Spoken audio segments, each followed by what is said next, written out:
Hi and hello. Avelin July channel lezo se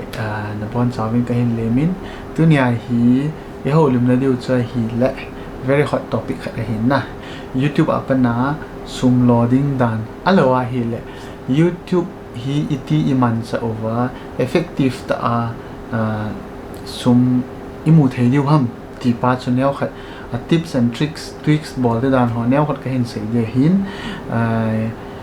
first time navet hilalong sit and subscribe yun lang. So without further ado, let's start.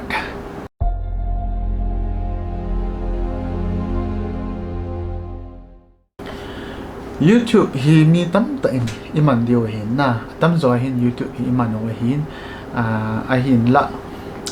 dei bang ta a chu income zong chu apit thei lo hin masapi na YouTube apana kiwa di go chu first mistake hin na YouTube hi kiwa na gel thei hi pun hin la side income alo le hobby ho bola full time a bol hon jong YouTube a hi ki depend lo hin na side a amhon online shop online store ham khat amhon on product von ho tabang hon ho tabang thil them pen alo le thil them ho printable wa cho hi amho store azo wa alo wa hi le market dang ho to affiliate ki bolova mi ho thil ho promotable pi wa min a cho ting le Hichi refer URL through a chu discount zat pi wa amho hin amho apana mi a cho ting le hin amho hin izat ham khat commission ani aziwa hin na hita bang banga chu min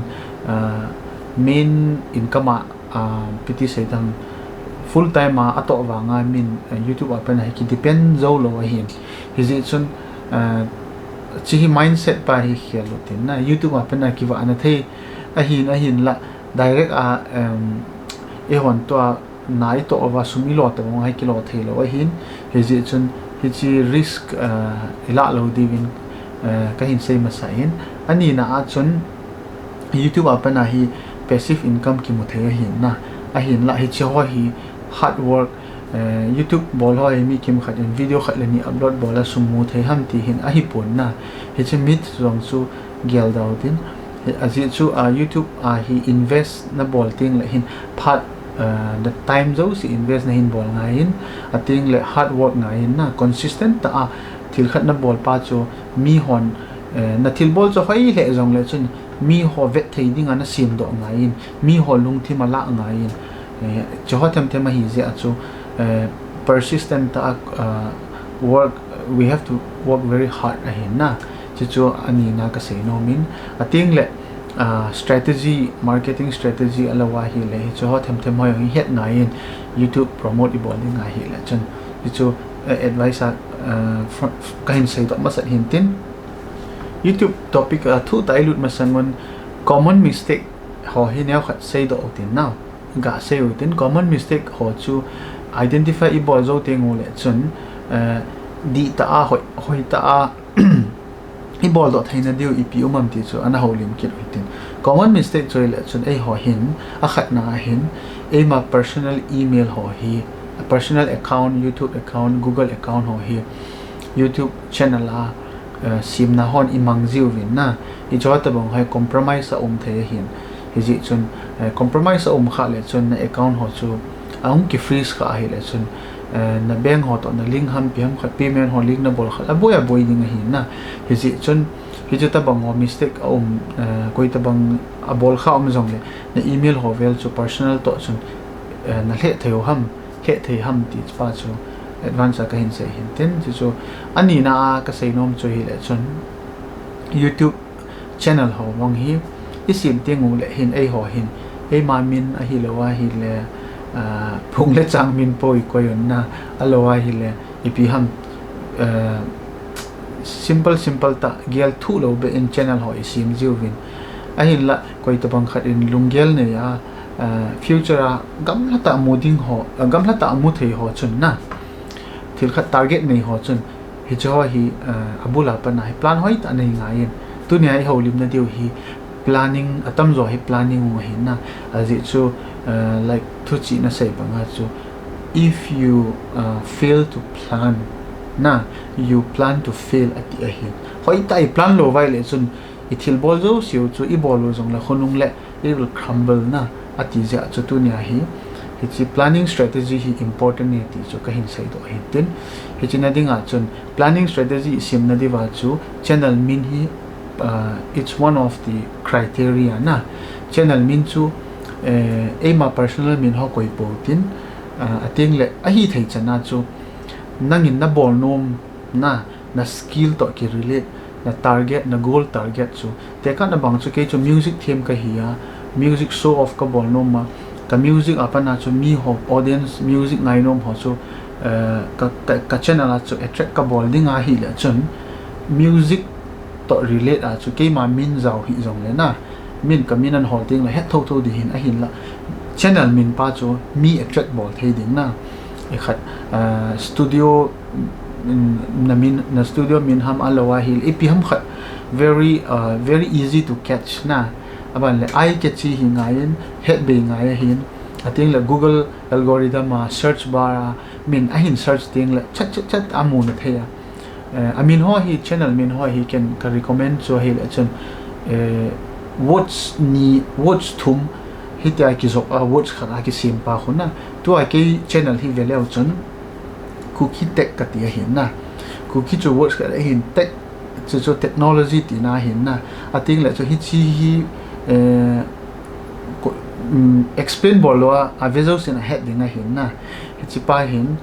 technology thua seina anai alo la hin holimna ho technology langa lunglut ho chun Hichi hi okay technology hi ti het cha da hin na ating le ko audience ko ham te la chun Kuki ho na e ho society ka target da hin heti ja chu hichi ta bang min ho hi target na bol deo hin game ki chim ho chun PUBG ho wel ki chim ho chun game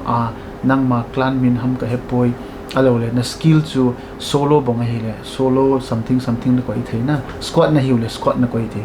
ating le hichi ta bang ho chu neu khat channel min hi ai ke chi tips ka hin pi hin na ating le music long ka sei banga chu music lung lut na hi le chun bass na hi le chun tu lai YouTube nya la hin search bo le chun bass lang na ti la bass ma hin hichi ta banga lit lang hi le tam ta ma hin na ho thep na lang pa chu chidung ju ya chu channel hi nang hon customize na ki bol di wa hin na logo hin tin intro hin tin ending scene hin tin like button ti ta bang ho hichi sim ho yang chu na channel customize na bol the hin chipa chu phat neu khat lut jong le Hichi thil neu cha ho ji a hi I channel hi professional look hung hin professional look a in sim do ting le hin ai ke chi hin min jong sei lo wa min a vet le oh chiwang hi aji khal me ta min azui the hin na ati je chun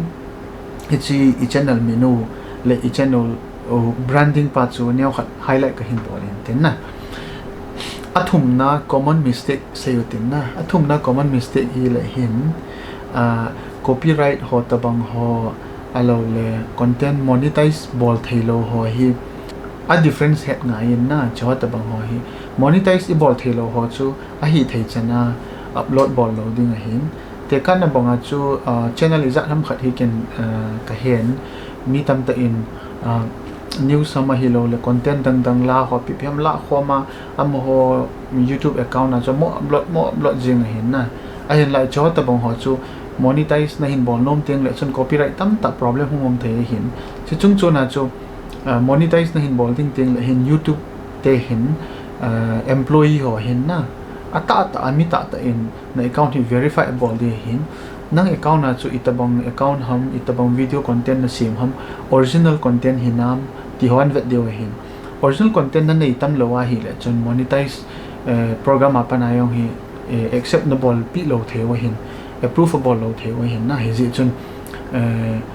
chitabang ho content ho a hi thei chana YouTube apana passive earning ka de na ti le chun original content nang man na ki sim ngayen idea na pu do ngayen na skill na creativity na pu do ngaya ti chu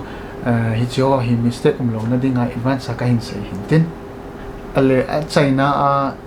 common mistake alo le overlook ti di ham khat ka sei no men chi hi YouTube nei ho YouTube channel nei ho mi tam ta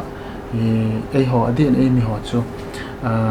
learning curve event ting le hin na zil bedding YouTube apana ama personal improve na hile a channel na hile sumhol nathei ho lampi ho hi improvement pa hi na chilam pang ho hi overlook ibolun views le number of views alo le subscriber ho hi idei be si ziwin khatwe ve le hin ma content ma channel alo le ma skill improvement ding pa hi overlook ibol ziwin na Hichi chun chi one of the biggest mistake hin tun ke channel hi veleu chun the first video ka show ho chu veleu chun ken jong ka vela kanui za hin na ta se dinga a content ho chu ka thu sei ho chu kanui za he pon na ka edit bol dan ho ka video la dan ho ka man cha man ho alo le ka het lo tam ta omen ka voice ho yong chu ging zo do ging do thelo ti ham mistake tam ta ka bol do in na hi jong le chun ken hi cho jo kanung vet a hi chapana chu improve ka bol thei ham alowa hi le record ho ka tha bol ki da hi chi practice ya bel vela phat lu puma ka bol hin na somle pai jong lut in phat jong lut in na tong ka hin na ka to chai ting le hin pungkal ni pungkal thum hi 9 to 10 hours na ka to ji hin ka to chai sunga ka to chai zo ayang chu another 4 5 6 hours so khat ve le imolo le wa hi thil ho hi ka zil na thei theya aji chu lok na het le hin lockdown lai ya chu munda ang training ki pot thei lo hin online training ho hi la thei thei ki la jia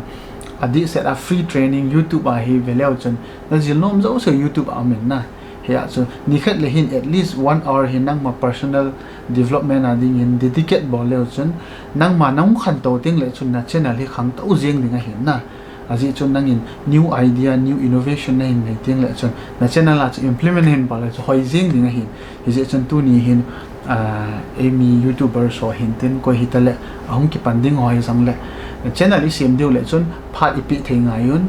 self improvement self learning hichi curve pa hi hol push ibol nga yun na nilha si le game pongkal khat na kichip sanga chu just go to YouTube apem khat learn bolin lang nang man improve bol le chun ti chu neu khat tips tabanga kahin sai hinten common mistake is hi chan hi hinten na to ha ba na hi deep dive polutin YouTube thua hin YouTube company thu hi neo khat sei ma sau tin aji chu YouTube service man hi koitia he ating le iti ki bol ham ti ho hi hello tam ta em deu hin tin a sa ho yong chu tham khat ana khong ayo tin neo khat hin sei ka tin na YouTube hi anei te he Google te hin ale hin tu hin ga gel to mi nang le ke billion people around the world na YouTube amana hin YouTube a hi nisi le alom pe na hi 100 MB 200 KD hin nisi a hi 2 GB to 12 to 20 GB ho hi upload ka bol hi 4K video kha upload ka bol hin ke a hi 16 GB hi jin na aban le compress ka bolo ka bola le alom pe na 6 to 7 GB hin si upload ka bol ji hin ka video ho to latest so vela 4K na hin na ati je achu a hi le hi tabang mi billions user in hi tabang anisi a cloud upload ki bol hin na cloud storage amon cloud service ki manga hin free ai man pau hi iti amon balance bol zo wa hichi YouTube hi iti run bol zo hamti so neu khat amo service iman ni ji ochun ana help ma sautin Google te hin sumamu na hi Google services ahin na amo hin services tam ta provide a bolon hichi chu Google services tin holo le chon tam ta na modi hi si hi outside a source of income hin na mo hin hichi maintain balance bol now YouTube sunga hin holding a he la chon exactly YouTube a chu YouTube a he le hin amo in YouTube TV ti program ho yung run a bolon chila chon premium subscribe na bol ngai na bol ting le chon permana sum na pi ding hin cho ta bang ha chu sum collect ki bol hin ating la nang le ki hot bang free member holding a chu ima cha subscribe bolo holding a chu amo hin income wang chu anei po na hin la video eveting ole ads hung display pa ho na hichi ads promote a bol wa hin ads ku amo a hipun ads chu asimo mahin na company khat le ni na sima he chu YouTube te koma chi promote nei bol pi win advertise nei bol pi win ativa Hichi sumiza nam khat hi YouTube te happy o hen YouTube ten si sumpa cha kila over nang leke video ha hi at se po ahin play o hin na an play ting ole chun nang leken event chana chu YouTube te hin khate ko mai chi chanwa chu hi te hi revenue hi generate about the hin ale chi chu kha hi tale ating la adanga sumamu now hi abe pe na sedinga channel monetize bol chai hone he de hin na channel monetize bol chai ting la hin fixed percentage earning apana he mo a account na suman transfer ma sangwa he mo hin akila o hin na percentage fixed percentage so ala o hin ichi chu amon piti sai ham earning anei na area kha hi kitan chi chu abai lampi na amon iti free platform hi runnable thei ham tina chu ka sai hin azi chu billion people use this platform na chi keima computer may 24/7 karan na dinga ha sa ka sa ahin na aiwa billion people unlimited data aran na ding thil ha ahin la company khan hit tabang achievable do chu het ngai ya ka sai hin na azi chu we never know jing la thaile ai ho nam sunga pana khatleni khangdong khatlani YouTube te competitor hong ping mai the hin ke sai thei pon na ati ja chu neu khat ka hin sai hin tin ale abana hi analut kit o hitin YouTube apana hi revenue pool building dan ho chu aban ban hin sai ka tin na masapi na chu business account niotin business account tiran chu nangma na channel to relate chun business account ki simun la hi te chana hi na password ho chu credential ho compromise hi lo na dingin na password ho complex ta mangon lang password ho chu ka he min jing na tiwa hi le password manager ki ti Google le chu password manager free password manager tam ta oma hin so na ki download wa cha chu na password na koi thewa hin na khat bo se master password khat bo se na mail chi diwa hin chu na hondo wa sunga chu na password jo se chu umde na website hoi lai na website ham na email ham na password ho so sunga chu hita hi chabi ki kha khum tama ho encrypt ki bole hin chu just a tip sa ka hin business user id password Gmail account na ki hondo ting ole chun apet pe in backup email ki se be lang wang sit pia hacker hom pe mi follow hoin na chat na email compromiseable la chun na backup email apana chun na recover thei na ding na he chu security chom sa pe na ki su to dio hin tin chun na bol sai ting ole chun na channel la load lang channel tha simun lang channel na sim ting ole anjawa highlight ka hin bol ta banga chu common mistake ho chun bol hi un lang na nang ma personal min namar no mo le chun vlog ho ta bang ho alo le my daily life ti ta bang ho chu naman theo hin min ho chu aji chu chot ta bang chu nang ma on memory ho dinga collection na bol ho chu min vele le monetize na bol lo zon ho lo ho chu so chu channel min chu isai povin na a kho pon ahin la monetize na bol no ma mi na attract nom le wang chun a channel min ho cha kilom de wang chu si mu te ti chu iseu hintin hoi ta branding na hin bol sai ting le chun abana chu ichi content na hin sim de hitan na content sim dan jong chu azal zat ding hin chi chu e ma target audience target dung zui hintin e hin la anjo common mistake ka sei ho chu gyal do otin ahi thei chana mi content sa ho na ti chu ile man nom le chon apart ho chu man thei hin la fula man a copyright strike ho chu di chu ki chat ong men chu jong le mi thili ha man chana chu i viewer ho in subscriber ho an heting le hin thasi ji hin na to a YouTube akhun ana hol le chon mi tam ta hi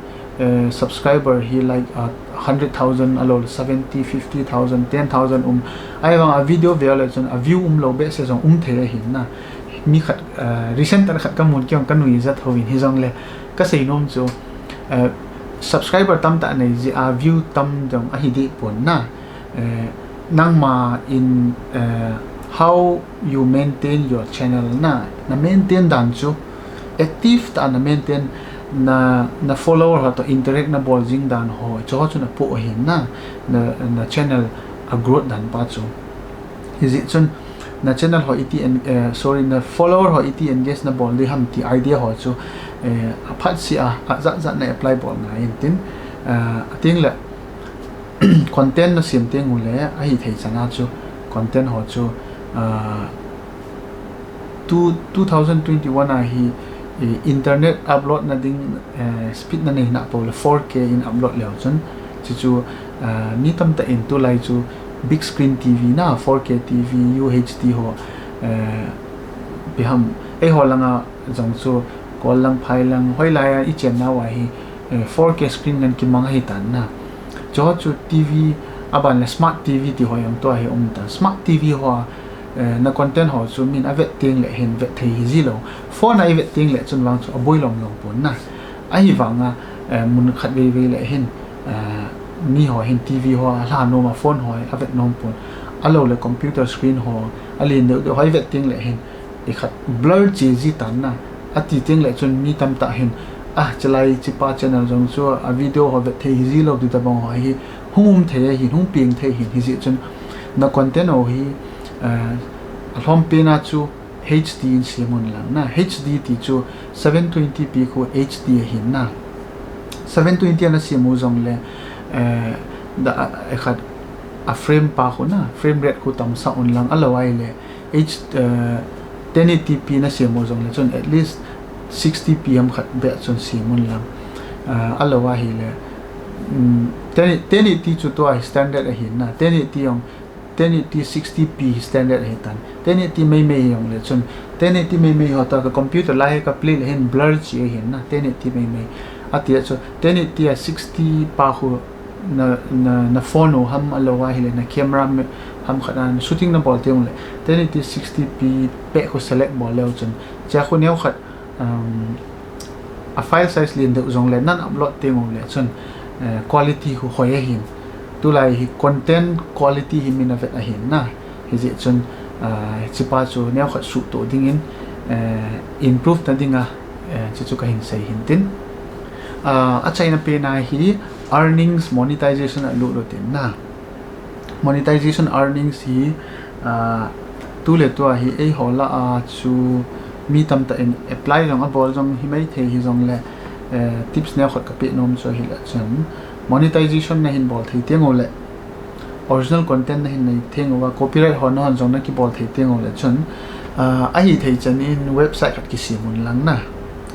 website ki simun lang domain ki chon lang a sim ding dan ho chun na boi vai le ken jong khat kai channel a hin veleu chun website sim ding dan YouTube tabang sim ding dan educational material tam ta ka koin na cho chun na vet wan hon jong na ki sim the hin just within few hours website nang ma on na ki sim the hin mi yong hire bol ngai lo nang man just the copy paste na bol na sim jeng the hin jong la ka sei nom chu website official website ki sim on lang hi chlai a chun na Google apana AdSense ham advertise na bol now chu na YouTube a chu link na bol wa hin ating le nang ma website chun link on lang na website a chun content koi le chun content koi on lang na subscriber ho chu Hichi na website a chu a chi na dinga chu na website traffic to Google traffic ki ka chu na Google na solving phat le short link ki ti khat ve ta hi short link a chu Hichi link sunga khu a link ki koi so na he short link cho click vai le chun short link apana chu refer ki bol so na website a lu da hin na he short link chu na man vai le chun short link apana yong chu he pi ham summu na thei omin na he chi pa chu explore na bolun lang aji chu short link company tam ta omin na hon na de pen ki choose the hin na he cha chu encapsulate na bol vai le an click ting ole na subscriber ho chu pi ham WhatsApp ham hoi lam khat apana chu video tha khat ka release se ka website na vet thewe te link na pi le hi chi link cho click ole website lu de hin website ra vet ting ole website pa chu YouTube content chu website na upload ja chu YouTube ayong ki view na website ayong ki view pan le chun ad revenue chu YouTube ayong chi thei ating le website ahong le website ang chu revenue na mu thau thau ti hin na Hichi pa chun na revenue balance han bola hin ating le in future na channel ahong grow ipi ham na alien de na sim nom le chun website na nei ta ja chu official ta na website apa na chu product ang launch na bol the hin na nang ma on product ko launch na bol the hin ka he poi von ho ham ka he poi item ho biha daily needs ho bong ho electronic item ho chu na cho over cho okiti tale branding na bol wa na nang mo ho brand na ko yuwa Hichi logo ho pe na sim ho na zo theu hin ting le chun min price ki bang banga munda nga cho sanga min nang ho nang ko ma cho chu na follow ho chun accept thei zo ding hin na chi ta bong ho chu le entrepreneur yung hi na thei YouTuber jong ki hi website jong ki nei website la chu store thil jong ki zo pe so double income hung thei ding chi teng le chun full time an pola nang le nang na ki ran thei dina future chita bang ho chu thei ti chu ka sei hin tin ale to hi income nang ka se ten na YouTuber hi a hi wanga chu chu bol num lo ho ding a chu very very simple khanom ki in adi di Hichi music langa lung lut ho ding a hina khat min sein ka tin music langa hi chiovin lang no copyright tin type le so no copyright te khun 30 point something million followers ane ho hin na ti chu tu lai hi most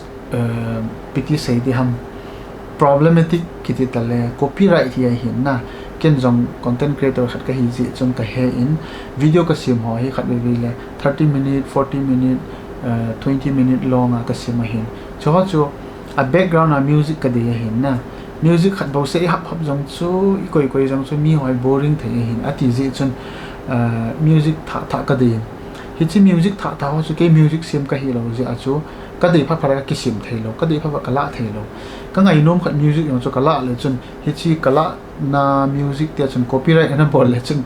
ka man thei chom lo hi ati ji a chu tu le to ai ken jong copyright strike wang so hi pon hi jong le copyright claim ki bol ho khat la ni ka nei ati ji chun ka sei nom chu music lama lung lut hon music no copyright music na sim theu hin na no copyright na sim wa music vlogger ho dinga tips ka pi nom choi la chun vlogger ho hun vlog a bol ting le hun alhom pe na 30 minute 40 minute 1 hour 2 hour ho ting le drone ken drone ka man hin drone shot i bol ting le hin battery ni ilen sa le chun alhom pe na hi cut in bol ting le hin 30 to 40 minute lu hin na hi chowa hi music ki de hin Hichi music kila na choya kila ham tele no copyright kiti ha ho ke kila aji hin ahi ji chun na hon jang no copyright na start thai wa na music lama lung lut hon all vlog bol ho dinga music slow fade away music na bol rhythm ho la ki sahi jong la music bo se melody type ahi lo le zat ho combine na bol thewa hin DJ ham pi ham ho na koi thewa hin se chun na ho thep na dung zui hong hin tin hiti chun na hin bol ting le chun ke ta bang ho vlogger hon jong subscribe ka hin bol thei apan ting le na music ho ka download thei every time I release the bol ting le chun ke chun nang channel ka ki depending ai ta na kita banga chu billion users YouTube ho hin nang content na music so hoi po wa hi le min an zui jing an la pi jing ding hin ati so free hi ji so min thano ma hin na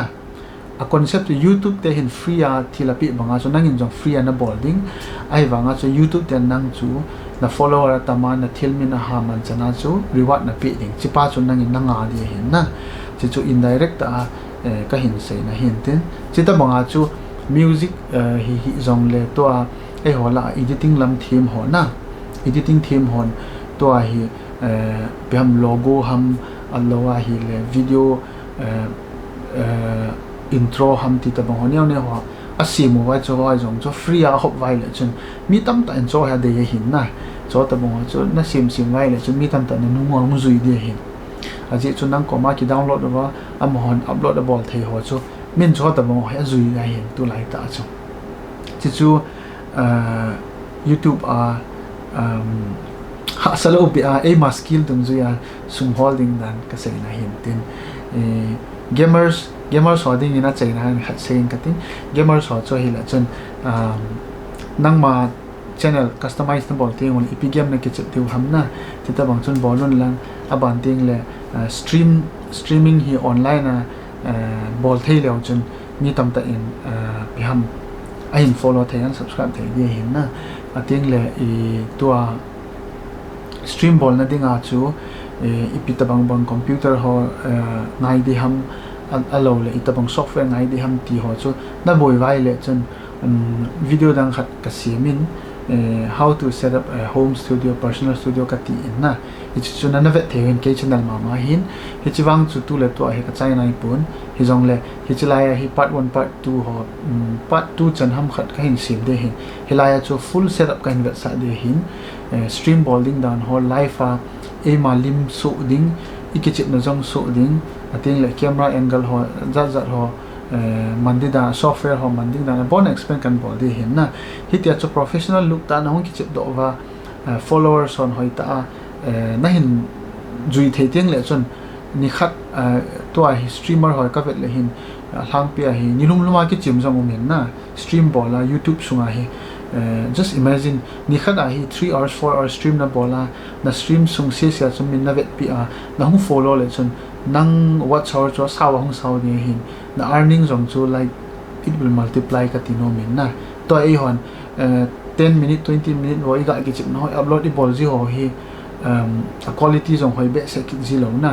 ati ting le chon 10 minute 20 minute chon pham earning ho hi atam mu zo ji pon hin la live stream ki bol pa khon